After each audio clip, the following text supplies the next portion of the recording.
Bienvenue dans cette vidéo de méthode du cours sur les fonctions affines à destination des secondes. Nous allons voir ici comment résoudre une équation de degré 1 grâce au tableau de signes. Alors voici une équation de degré 1, c'est-à-dire que sur le x, il n'y a pas d'exposant en particulier. Donc, vous avez vu en troisième comment résoudre ce type d'inéquation.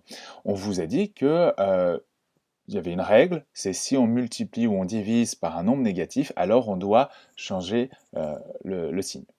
Donc, il y avait un début d'explication, enfin, ou une explication tout court dans le cours sur les variations de fonctions, hein, avec les fonctions décroissantes qui inversent l'ordre. Mais ici, avec le tableau de signes, on va voir une autre explication. Donc, normalement, vous ne devriez plus jamais vous tromper lorsque vous résolvez ce genre d'inéquation.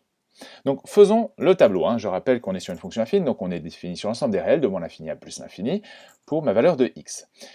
Alors, là voici ma petite fonction affine, 3x plus 4.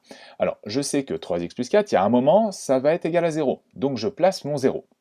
Je regarde le coefficient directeur de ma fonction affine, c'est ici moins 3, donc j'ai une fonction décroissante, donc j'ai un plus au départ et un moins juste après. Mais pour quelle valeur de x cette fonction est égale à 0? Et donc, pour ça, il faut résoudre une petite équation, moins 3x plus 4 égale 0, ça veut dire que moins 3x égale moins 4, ce qui veut donc dire que x égale 4 tiers. Je peux donc mettre 4 tiers dans mon tableau. Alors maintenant, on va résoudre l'inéquation. Parce que là, pour le moment, on a juste fait un tableau de signes et on a résolu une équation. C'est pas ça qui est demandé. Donc pour ça, je commence par regarder le signe, ici. Donc on voit que c'est supérieur ou égal à 0.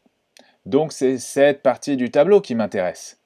Mais moi, ce qui m'intéresse, c'est la valeur de x. Donc c'est cette partie-là. Et on voit ici que x est inférieur ou égal à 4 tiers. Et si le signe il avait été dans l'autre sens? Eh bien, c'était l'autre partie du tableau qui m'intéressait. Donc, cette partie, pour x. Et donc, x était égal, supérieur ou égal à 4 tiers dans ce cas-là.